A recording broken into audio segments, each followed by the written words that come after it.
With Halloween just around the corner, I want to focus this week's video on 10 haunted lighthouses across North America. It is of popular belief that many lighthouses out there are haunted. So this week I wanted to show you 10 lighthouses across Canada and the United States that very much have a reputation for being haunted. So let's look into this.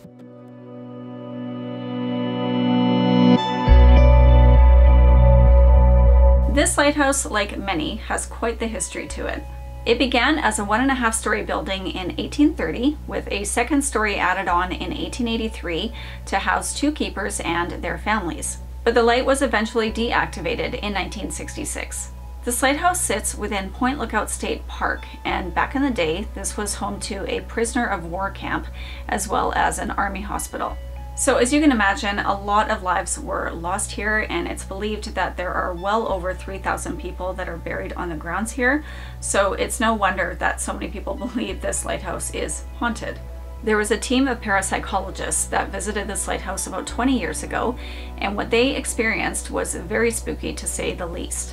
They successfully managed to record 24 different voices, felt very cold air in certain parts of the building, and smelled a very strong odor of rot coming from one of the rooms. There were visions of spirits noted here as well, one believed to be that of Ann Davis, the wife of the first keeper there.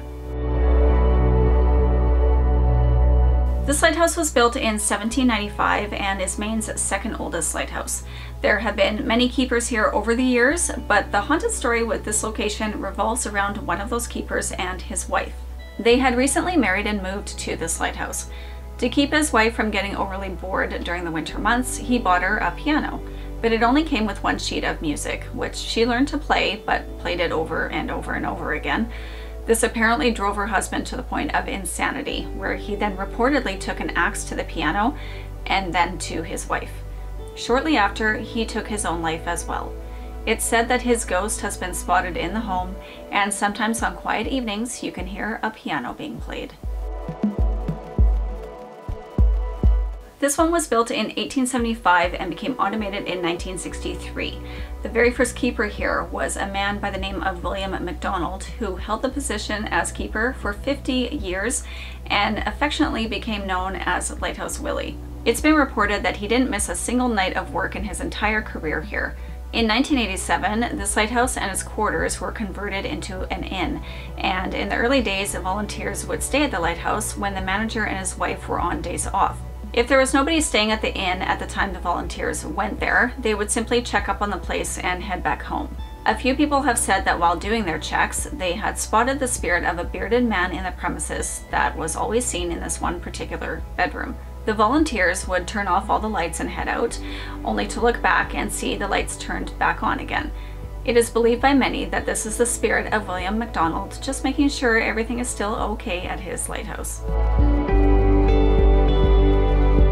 This is a very well-known lighthouse and tourist attraction in the Pacific Northwest, but not a lot of people might know the spooky story behind this place. It was built in 1894 and became fully automated in 1963, but during the time that keepers lived there with their families, there was one family in particular that had suffered the tragic loss of one of their children due to drowning.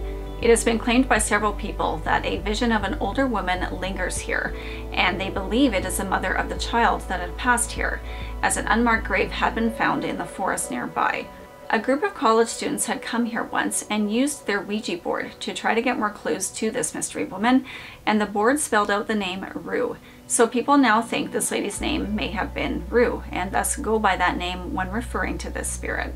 People that have encountered her say she is not an evil presence, but rather it appears she's still just mourning the loss of her daughter. People have seen her spirit leaving an indent after sitting on a bed, or sometimes things will mysteriously fall off shelves for no apparent reason. This lighthouse was built in 1808 and is the second oldest lighthouse in all of Canada and was deactivated in 1958. The first keeper here was a German immigrant by the name of J.P. Rademuller. The tale here is that he disappeared on January 2nd, 1815. There are a few similar versions of what may have happened to him, and those mostly entail that he was murdered by two soldiers that had bought and drank some of his homebrewed beer, but had questioned the alcohol content in it. And because they felt like they were being ripped off, they supposedly retaliated and murdered him, and had scattered his remains in a few different graves around the lighthouse. His ghost is still said to haunt this location to this day. This very well-known lighthouse was built in 1874 and is the area's oldest surviving brick structure. The legend here tells of a few deaths that had occurred on site.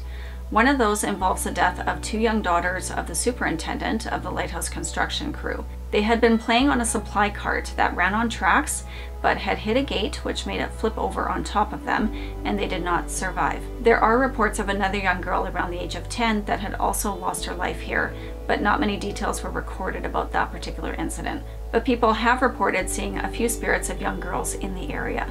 Another story tells of one of the lighthouse keepers that had been working there around 1859. He had been painting the tower when the scaffolding he was standing on gave way and he fell to his death. There have been reports of shadowy figures here and furniture moving around all by itself. This tower was built in 1872 to replace an earlier version that was destroyed during the Civil War. However, only 8 years after this one was built, tragedy struck. The keeper at the time was Frederick Osborne, who had an assistant by the name of John Stevens, and both of their families lived together on site to be able to run this lighthouse 24/7. But one day Osborne had spoken inappropriately to the wife of Stevens, which in turn led to a huge argument, and Stevens ended up fatally shooting Osborne. Stevens was arrested and charged with murder, but was later acquitted by a jury of all charges. Shortly after, reports of ghost sightings and footsteps at the lighthouse began to make newspaper headlines. One such report had said that this ghost, which was believed to be that of Osborne, of course, had assisted a wife of a later keeper that was having difficulties with a rattling noise in the works. She had apparently seen his apparition, became so terrified that she had fainted, and when she came to, the rattling noise that she had been complaining about had completely disappeared. This little lighthouse was built in 1825 and had keepers right up until it became fully automated in 1989. Legend has it that this lighthouse is frequented by the spirit of an old sea captain, who could also likely be a former keeper here. It's been said that the 3-year-old daughter of a former keeper here had woken up her parents one night to say, "Fog's rolling in, time to put the foghorn on." Her parents had never discussed this topic with her and had no idea where she would have picked up the lingo from. They soon discovered that she claimed to have an imaginary friend that resembled a sea captain. He has apparently also been seen by other keepers and has left footprints in fresh snow around the lighthouse. Another spirit reported to frequent here is that of a lady believed to be a wife of a former keeper. She has been reported to slam doors and rattle the silverware in the kitchen, but is of a more peaceful energy, people have noted. This tower was built in 1875 and is now a museum and open to the public. In 1876, the first keeper, William Robinson, moved in there with his wife, where they had a family and raised 11 children in the keeper's house. The family loved living there so much that they worked and resided there for 47 years. William retired at the age of 87, but just one day before they were to leave the residence for good, William passed away in the keeper's house. The lighthouse was deactivated in 1960 and the museum came to be in 1970. Visitors to this site believe that William and his wife still linger on the premises, as they have heard the shuffling of his cane around the property, as well as parts of the place being mysteriously tidied up on its own, which people believe to be the work of his wife. This one is Georgia's oldest and tallest lighthouse. The original tower here was built in 1773, but has been rebuilt several times over the years.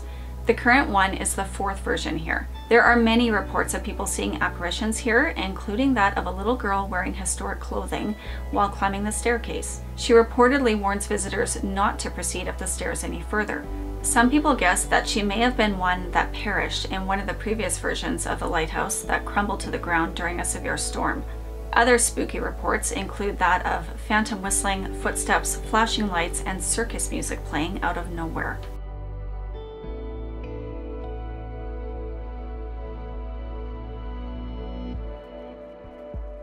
So I really hope you enjoyed this list of haunted lighthouses. I always find the history of all these things just so fascinating. So if you enjoyed this video, please do give it a like and make sure you're subscribed to the channel. Just make sure you actually hit that bell notification to get notified every time I do post a new video. And for those that don't know, I do have another main channel called All Things Ocean. If you like things all beach and ocean related, which you probably do if you like lighthouses, then please do check out that channel as well. I'll put the link in the description below for that one.